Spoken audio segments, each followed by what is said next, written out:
जय श्री कृष्णा मित्रों, आइए देखते हैं सुमित ज्ञान यूट्यूब चैनल में दरिद्रता कहां कहां रहती है।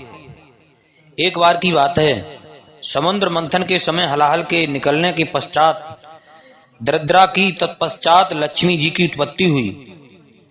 इसीलिए दरिद्रा को ज्येष्ठा भी कहते हैं। ज्येष्ठा का विवाह दुस्साह ब्राह्मण के साथ हुआ। विवाह के बाद दुस्साह मुनि अपनी पत्नी के साथ विचरण करने लगे।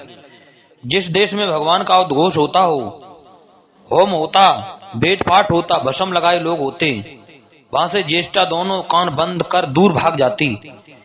यह देखकर दुस्साह मुनि उद्विग्न हो गए।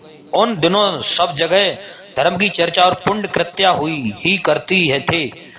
अतः दरिद्रा भागते भागते एक थक गई। तब उसे दुस्साह मुनि निर्जन वन में ले गए। ज्येष्ठा डर रही थी कि मेरे पति मुझे छोड़कर किसी अन्य कन्या से विवाह न कर लें। दुस्साह मुनि ने यह प्रतिज्ञा करी कि मैं किसी अन्य कन्या से विवाह नहीं करूंगा। पत्नी को आश्वस्त कर दिया। आगे बढ़ने पर दुस्साह मुनि ने महर्षि मार्कंडेय को आते हुए देखा। उन्होंने महर्षि को साष्टांग प्रणाम किया और पूछा कि इस भार्या के साथ मैं कहाँ रहूं और कहाँ ना रहूं।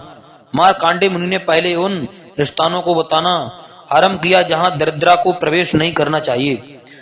जहां रुद्र के भक्त हों और भस्म लगाने वाले लोग हों, वहां तुम लोग प्रवेश ना करना। जहां नारायण, गोविंद, शंकर, महादेव आदि भगवान के नाम का कीर्तन होता हो, वहां तुम दोनों नहीं जाना, क्योंकि आग उगलता हुआ विष्णु का चक्र उन लोगों के अशुभ को नाश करता रहता है। जिस घर में सुहा, बसटकार और वेद का घोष होता हो, यहाँ के लोग नित्य कर्म में लगे हुए, भगवान की पूजा में लगे हुए हों, उस घर को दूर से ही त्याग देना चाहिए। जिस घर में भगवान की मूर्ति हो, गाय हो, भक्त हो, उस घर में भी तुम दोनों मत घुसना। तब दुस्साह मुनि ने पूछा, महर्षि अब आप हमें यह बताएं कि हमारे प्रवेश के स्थान कौन कौन से हैं। महर्षि मार्कंडेय जी ने कहा, जहाँ पति पत्नी परस्पर झगड़ा करते हों, उस घर में तुम दोनों निर्भय होकर घुस जाओ।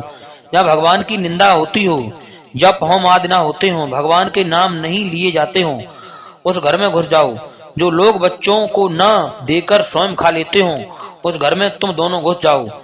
जिस घर में कांटेदार दूध वाले फलास के वृक्ष और निम्ब के वृक्ष हों, जिस घर में दोपहरिए, तगर, अपराजिता के फूल के पेड़ हों, वे घर तुम दोनों के रहने योग्य हैं, वहां अवश्य जाओ। जिस घर में केला, ताड़, तमाल, भल्ला तक, बिल्लाव, इमली, कदम्ब, खैर के पेड़ हों, वहां तुम दरिद्रा के साथ घुस जाया करो। जो स्नान आदि मंगल कृत्य न करते हों, दांत मुख साफ नहीं करते, गंदे कपड़े पहनते, संध्या काल में सोते या खाते हों, जुआ खेलते हों, ब्राह्मण के धन का हरण करते हों, दूसरे की स्त्री से संबंध रखते हों, हाथ पैर न धोते हों, उन घरों में दरिद्रा के साथ तुम रहो। मार्कंडेय ऋषि के चले जाने के बाद दुस्साह ने अपनी पत्नी दरिद्रता से कहा, ज्येष्ठे तुम इस पीपल के वृक्ष के नीचे बैठ जाओ, मैं रसातल जाकर रहने के स्थान का पता लगाता हूँ।